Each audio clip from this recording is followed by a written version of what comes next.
ದಾದರ್ನಲ್ಲಿರ್ತಕ್ಕಂಥ ಚೈತ್ಯ ಭೂಮಿಯಿಂದ ಬಾಬಾ ಸಾಹೇಬ್ ಅಂಬೇಡ್ಕರ್ ಅವರ ಚಿತಾಭಸ್ಮವನ್ನು ತಂದಿಲ್ಲಿಟ್ಟು ಗೌತಮ ಬುದ್ಧರ ಚಿತಾಭಸ್ಮವನ್ನು ತಂದಿಟ್ಟು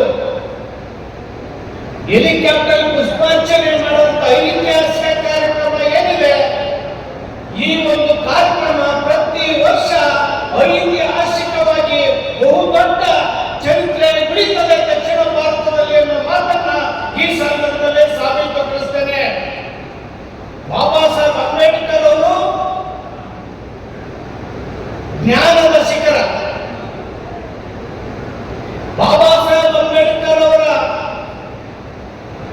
ವ್ಯಕ್ತಿ ಮತ್ತು ಅವರ ವ್ಯಕ್ತಿತ್ವವನ್ನ ಇಡೀ ಜಗತ್ತಿನಲ್ಲಿ ಸಹಸ್ರಾರು ಜನ ಕವಿಗಳು ಸಾಹಿತಿಗಳು ಬರ್ತಾ ಬಂದಿದ್ದಾರೆ.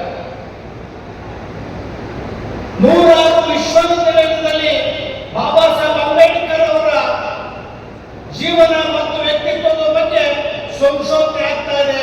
ಯಾರ್ದಾದ್ರೂ ಕೂಡ ಒಬ್ಬ ವ್ಯಕ್ತಿಗಳು ಸಂಶೋಧನೆ ಆಗ್ತಾ ಇದೆ, ಪ್ರತಿದಿನವೂ ಜಯಂತಿ ಆಗ್ತಾ ಇದೆ ಅಂದ್ರೆ ಅದು ಬಾಬಾ ಸಾಹೇಬ್ ಅಂಬೇಡ್ಕರ್ ಅವರು ಅನ್ನೋದನ್ನ ಇವತ್ತು ನಾವು ಅರ್ಥ ಮಾಡ್ಕೋಬೇಕಾಗ್ತದೆ.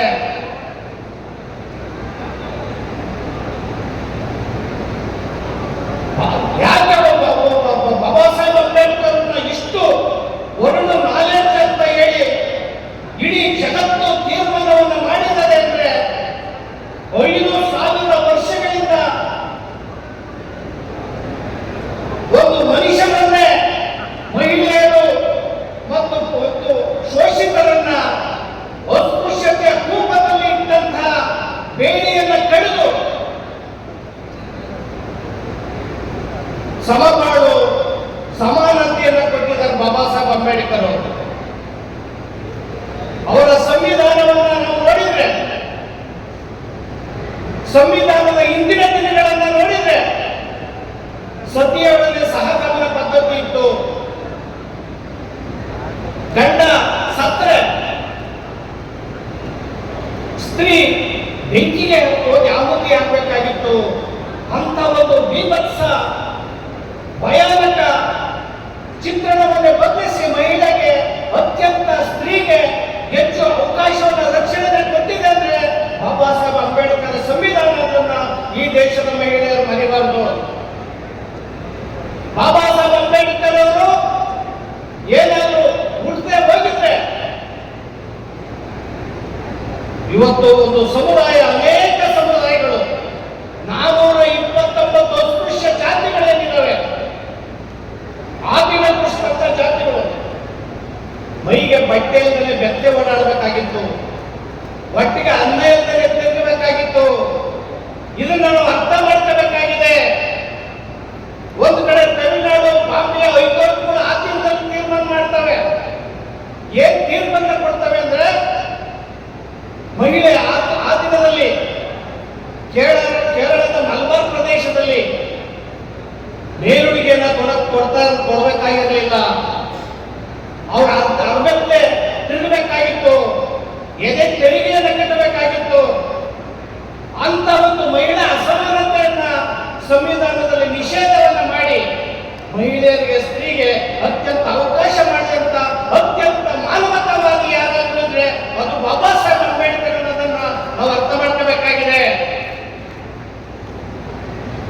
ಎತ್ತ ತಾಯಿಗೆ, ತಂಗಿಗೆ, ಅಕ್ಕನಿಗೆ ಅತ್ಯಂತ ಗೌರವವನ್ನು ಕೊಟ್ಟಂತಹ, ಮನುಷ್ಯನಿಗೆ ಗೌರವ ಕೊಟ್ಟಂತ ವ್ಯಕ್ತಿ ಯಾರಾದ್ರೂ ಒಂದು ಶಕ್ತಿ ಇದ್ರೆ ಅದು ಬಾಬಾ ಸಾಹೇಬ್ ಅಂಬೇಡ್ಕರ್. ಅದನ್ನ ಹೇಳಿದ್ರೆ, ಜೈ ಭೀಮ್ ಅನ್ನೋ ಮಾತನ್ನ ಹೇಳಿದ್ರೆ ನಮಗೆ ಸ್ಫೂರ್ತಿ ಬರ್ತದೆ ಅನ್ನೋ ಮಾತನ್ನ ಹೇಳಬೇಕಾಗಿದೆ.